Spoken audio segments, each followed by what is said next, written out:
பிரியமானவர்களே, கர்த்தர் நல்லவர். இந்த நாள் கர்த்தர் உண்டு பண்ணின நாள்.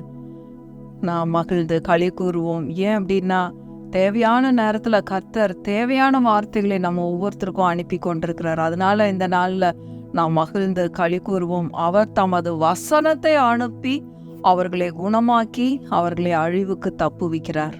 பாருங்க, இன்னைக்கு ஒரு சகோதரி ஃபோன் பண்ணாங்க. ஃபோன் பண்ணி அரசியல் பற்றி இன்னும் நிறைய பிரச்சனைகளை குறித்து என்னிடத்துல பேசினாங்க.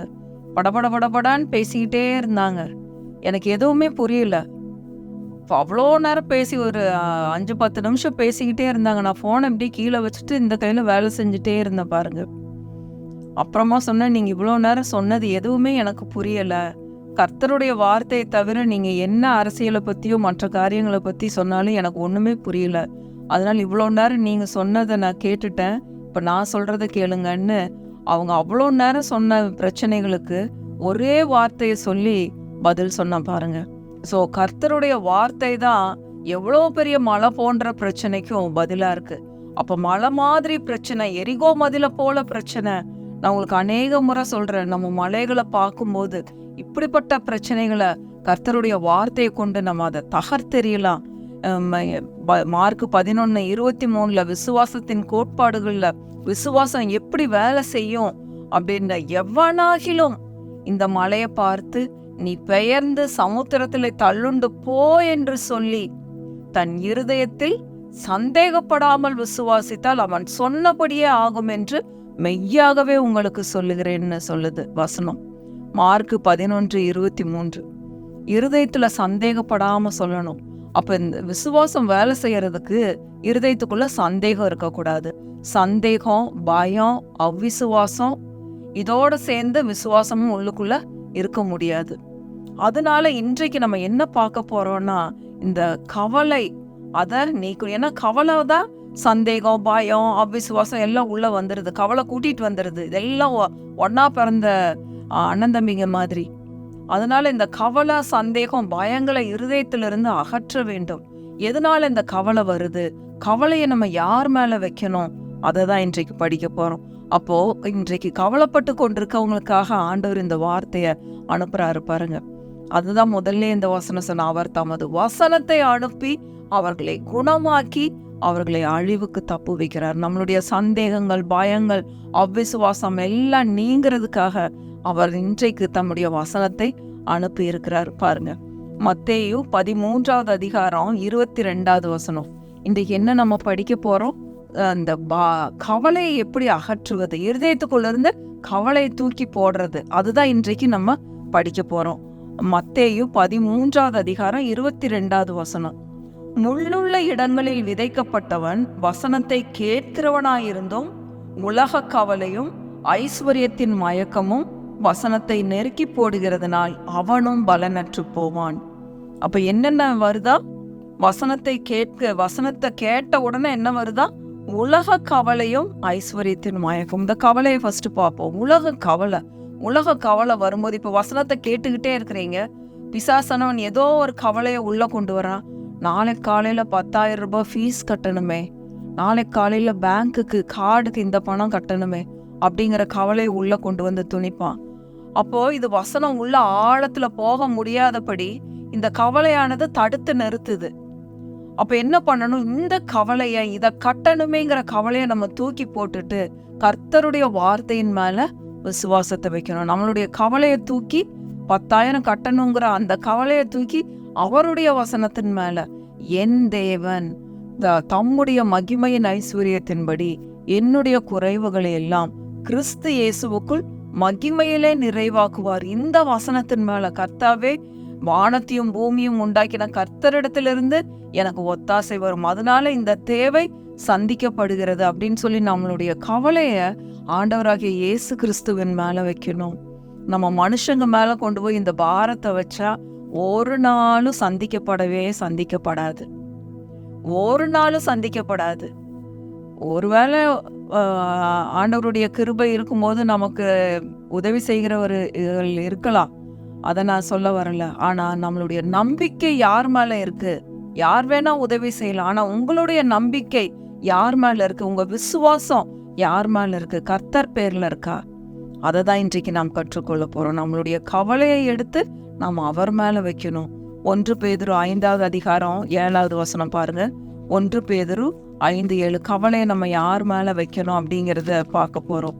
இதுதான் இன்றைக்கு நம்ம கற்றுக்கொள்ளுகிற வாக்கு தத்தங்கள். 1 பேதுரு 5வது அதிகாரம் 7வது வசனம் பாருங்க. அவர் உங்களை விசாரிக்கிறவர் ஆனபடியால் உங்கள் கவலைகளை எல்லாம் அவர் மேல் வைத்து விடுங்கள். யார் நம்மளை விசாரிக்கிறா? மனுஷங்க யாரும் விசாரிக்க மாட்டாங்க. கர்த்தர் நம்மளை விசாரிக்கிற தேவனாயிருக்கிறார். உங்களை விசாரிக்கிறதற்கு கர்த்தர் ஒருவர் இருக்கிறார்.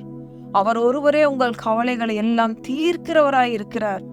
அவர் உங்களை விசாரிக்கிறவர் ஆனபடியால் உங்கள் கவலைகளை எல்லாம் அவர் மேல் வைத்து விடுங்கள். அப்ப இந்த வார்த்தைகள் மேலதான் நம்மளுடைய கவலைகளை எல்லாம் கொண்டு போய் வைக்கணும். பாருங்க பிரியமானவர்களே, இன்றைக்கு இதை தான் நம்ம படிக்க போறோம். பாருங்க, ஆண்டவர் மார்க் 13வது அதிகாரத்துல இததான் போதிச்சுட்டு இருக்கிறார். உங்களுக்கு இந்த உலக கவலை, ஐஸ்வர்யத்தின் மயக்கம், இதெல்லாம் நல்ல நிலம், நல்ல இருதயத்துக்குள்ள இருக்க முடியாது. விசுவாசம் உள்ள இருதயத்துக்குள்ள இந்த உலக கவலை இருக்க முடியாதுன்னு சீஷர்களுக்கு போதித்து கொண்டிருக்கிறார் மத்தேயு 13வது அதிகாரத்துல.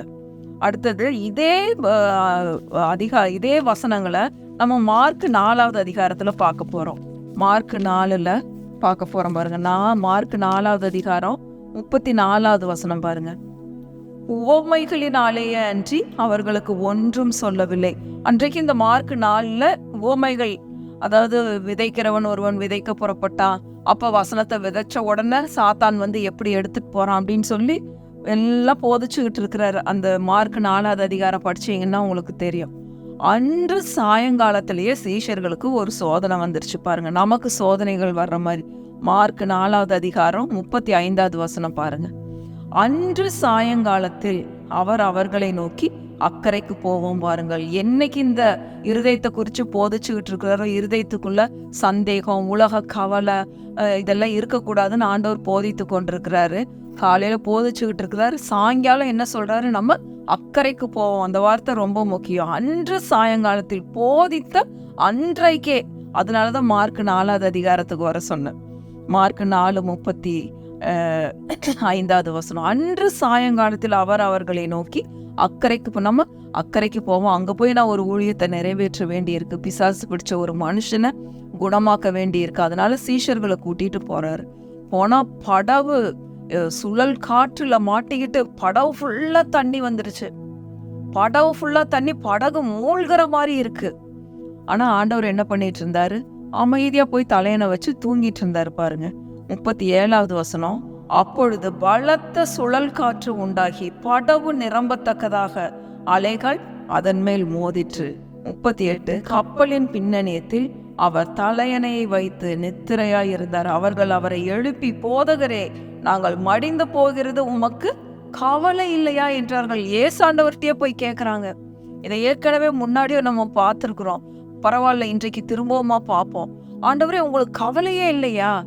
நாங்க இங்க மூழ்கிட்டு இருக்கிறோம், நாங்க செத்து போய்கிட்டு இருக்கிறோம், உங்க கவலை இல்லாம தூங்கிட்டு இருக்கீங்களேன்னு பாருங்க. நம்ம பிரச்சனைகளின் மத்தியில எப்பேற்பட்ட பிரச்சனையாக இருந்தாலும் நம்மளால இப்படி அமைதியா தூங்க முடியுமா? இன்றைக்கு அநேகருக்கு தூக்கம் வர்றதில்ல. ஏன் அப்படின்னா, எனக்கு இந்த கவலை இருக்கு, பொண்ணு டெலிவரி ஆகணும், பொண்ணுக்கு குழந்தை பிறக்கணும், கல்யாணம் ஆகணும், ஃபீஸ் கட்டணும், இந்த மாதிரி பல விதமான கவலைகள். அதனால எனக்கு தூக்கம் வர்றதில்ல, எனக்கு ஒரே ஸ்ட்ரெஸ்ஸா இருக்கு, இப்படியெல்லாம் நம்ம கேட்குறோம். ஆனா ஆண்டவர் பாருங்க, எந்த கவலையும் இல்லாம அமைதியா தலகாணியை வச்சு நிம்மதியா தூங்கிட்டு இருந்தாரு. ஏன்னா ஆண்டவர் செய்ய போற காரியம் ஆண்டவருக்கு தெரியும். இவர் தான் போதிச்சிருக்காரு. இந்த மாதிரி வீணான கவலைகள், சந்தேகங்கள், பயங்கள் எல்லாம் உங்களுக்கு வரவே வேண்டாம். நல்ல இருதயத்துல இந்த மாதிரி பயங்கள் எல்லாம், சந்தேகங்கள் எல்லாம் இருக்கவே இருக்காதுன்னு அன்னைக்குதான் போதிச்சிருக்காரு. சரி, விசுவாசத்துல நிப்பாங்க அப்படின்னு நினைச்சிருந்திருக்கலாம். ஆனா இவங்களுக்கு இருதயத்துக்குள்ள போகவே இல்லை. உலக கவலைகளும் ஐஸ்வர்யத்தின் மயக்கங்களும் வார்த்தை உள்ள போகாதபடி விசுவாசத்தை அங்க தடுத்து நிறுத்திருச்சு பாருங்க. அதனால என்ன பண்றாங்க? பயந்து அலறி ஏசாண்டவரை போய் எழுப்புறாங்க. 39வது வசனம் பாருங்க. அவர் எழுந்து காற்றை அதட்டி கடலை பார்த்து, இறையாதே, அமைதலா இரு என்றார். எழுந்து ஆண்டவர் என்ன சொல்றாரு? ஒரே வார்த்தை சொன்னாரு, இறையாதே, அமைதலாயிரு. அப்ப நம்ம குடும்பங்கள்லயும் நம்ம சூழ்நிலைகள்ல இப்படிப்பட்ட பிரச்சனைகள் அப்படியே அலை பெருசு பெருசா வந்து வீட்டுக்குள்ள கொந்தளிப்புகள் பிரச்சனைகள் தலை தூக்கும் போது நம்ம என்ன பண்ணணும்? இறையாதே, அமைதலாயிரு. அதுதான் மார்க் 11:23 அந்த வசனத்தை சொன்னேன். எவனாகிலும் யார் வேணா இறையாதே அமைதலாயிருன்னு சொல்லலாம். இதை தானப்பா நான் உங்களுக்கு போதிச்சேன். உங்களுக்கு ஏன் விசுவாசம் இல்லை? நீங்க ஏன் பயப்பட்டீர்கள்? ஏன் உங்களுக்கு பயம் வந்துச்சு? அததான் ஆண்டவர் கேட்கிறாரு பாருங்க. 40வது வசனம் பாருங்க. அவர் அவர்களை நோக்கி, ஏன் இப்படி பயப்பட்டீர்கள்? ஏன் உங்களுக்கு விசுவாசம் இல்லாமற் போயிற்று என்றார். ஏன் பயந்தீங்க? ஏன் விசுவாசம் இல்லாம போச்சு? ஏன் பயத்தை உள்ள விட்டீங்க? ஏன் அவிசுவாசம் உள்ள வந்துச்சு? அவிசுவாசம், பயம், சந்தேகமும் விசுவாசமும் ஒன்னா குடியிருக்க முடியவே முடியாது. அப்போ விசுவாசம் வேலை செய்யறதுக்கு, விசுவாச வார்த்தைகள் வாயில வர்றதுக்கு, நாம் இயேசுவை போல மாறுவதற்கு, இயேசு பேசினது போல நம்ம பேச வேண்டியது அவசியமா இருக்கு. நம்ம பேச்சை மாற்றும் போது நம்மளுடைய வாழ்க்கை மாறும், பிரச்சனைகள் ஒன்றுமில்லாமல் போகும். அதனால வீட்டுக்குள்ள நம்ம என்ன பேசணும்? கர்த்தருடைய வார்த்தைகளை பேச வேண்டும், விசுவாச வார்த்தைகளை பேச வேண்டும். இறையாதே, அமைதலாயிரு என்று பேச வேண்டும். யார் வேணா பேசலாம், ஊழியக்காரங்க தான் பேசணும்ட்டு இல்லை. எவனாகிலும் இந்த மலையை பார்த்து நீ பெயர்ந்து சமுத்திரத்திலே தள்ளுண்டு போ என்று சொல்லி தன்னுடைய இருதயத்துல சந்தேகப்படாம பேசும்போது அவன் சொன்னபடியே ஆகும். நீங்க விசுவாசத்தோட பேசும்போது அது அப்படியே ஆகும். மழை வர வேண்டாம், இன்னைக்கு நான் போற வரைக்கும், வீடு வந்து சேர்ற வரைக்கும் மழையே நில்லுன்னு நம்ம கட்டளையிடும் போது மழை நிற்கும். இயற்கை நமக்கு கட்டுப்படுறதுக்கான அதிகாரத்தை ஆண்டவர் நம்மளுடைய நாவில் வைத்திருக்கிறார். பிரியமானவர்களே, இந்த வாரத்துல எனக்கு வந்த சோர்வுல பாருங்க, நான் இதை தான் கற்றுக்கொண்டேன். தேடின ஆண்டவர், இப்படிப்பட்ட சூழ்நிலைகள் வரும்போது நான் என்ன மாதிரி சத்தியங்களை கேட்கணும், என்ன வசனங்களை படிக்கணும் அப்படின்னு சொல்லி திரும்பமாக இந்த சத்தியங்களை கேட்டுக்கொண்டே இருக்கும்போது எனக்குள்ள வர்ற அவிசுவாசம், எனக்குள்ள வர்ற பயம், எதை குறித்து நான் ரொம்ப நேரம் நினைக்கிறேன், அதையெல்லாம் இருதயத்திலிருந்து நான் தூக்கி போட வேண்டியிருக்கு. அப்போதான் விசுவாசம் வேலை செய்யும். அப்போ பாருங்க, அந்த விசுவாசம் வேலை செய்யும் போது என்ன அறியாம ஒரு சந்தோஷம், சமாதானம், என்னால் நிம்மதியாக வேலை செய்ய முடியுது. இருதயத்துக்குள்ள ஒரு படபடப்பு இல்லை. சூழ்நிலைகள் மாறிடுச்சா, சூழ்நிலை கொஞ்சம் கொஞ்சமா மாறுங்கிற விசுவாசம். கண்டிப்பா நான் ஜெயிக்க போறேன், நான் முற்றிலும் ஜெயம் கொள்ளுகிறவள், அதுல எந்த ஒரு மாற்றமே இல்லை. தோல்வி என்பது எனக்கு கிடையவே கிடையாது. ஆண்டவராகிய இயேசு கிறிஸ்து எனக்காக எல்லா பாடுகளையும், எல்லா கஷ்டங்களையும், எல்லா தோல்விகளையும் அவர் சுமந்து தீர்த்து விட்டார். என்னுடைய கவலைகளை எல்லாம் நான் போய் அவர்கிட்ட சொல்லலாம். மனுஷங்க கிட்ட சொல்லும் போது அதுல உங்களுக்கு பிரயோஜனமே கிடையாது. திட்டவட்டமா நான் சொல்றேன், எந்த மனுஷங்களிடத்துலயும் உங்களுடைய பிரச்சனைகளை தூக்கிட்டு போகாதீங்க.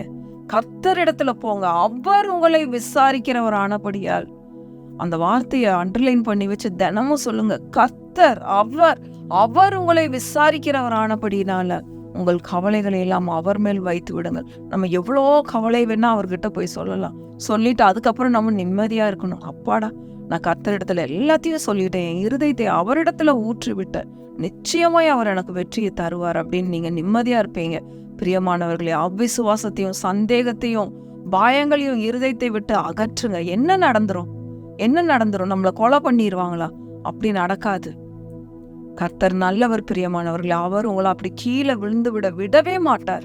அவர் நிச்சயமாய் கட்டாயமா உங்களுக்கு உதவி செய்வார். நம்ம வார்த்தைகளை நம்பி நிற்கும் போது, என் சூழ்நிலைகள்ல நான் கற்றுக்கொண்ட பாடாதுதான்.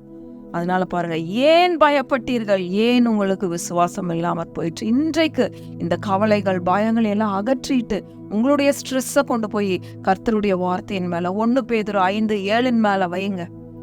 வீட்டுல எழுதி போடுங்க, கதவுல எழுதி போடுங்க. கர்த்தாவே, என்னுடைய கவலைகளை நான் உங்க மேல வைக்கிறேன். மனுஷங்களிடத்துல போன காரியத்தை எனக்கு மன்னியும் ஆண்டவரே, என்னை மன்னிச்சிருங்க, நான் உங்ககிட்ட வர்றேன் அப்படிங்கும்போது அவர் நம்மளுடைய சங்கீதம் 103 படிக்கிறோம், அவர் உன் அக்கிரமங்களை எல்லாம் மன்னித்து உன் நோய்களை எல்லாம் குணமாக்கி அப்புறம் என்ன பண்றாரு? உன் பிராணனை அழிவுக்கு விலக்கி மீட்டு நம்மள கிருபையினாலும் இரக்கங்களினாலும் முடிசூட்டுகிற தேவன், அப்படி உதவி செய்கிற தேவன், அன்பான தேவன், உங்களை நேசிக்கிற தேவன், மகா பெரிய தேவன், சர்வ வல்லமையுள்ள தேவன், அவர் உங்களோடு இருக்கிறார். பிரியமானவர்களே, அதனால கவலைப்படாதீங்க.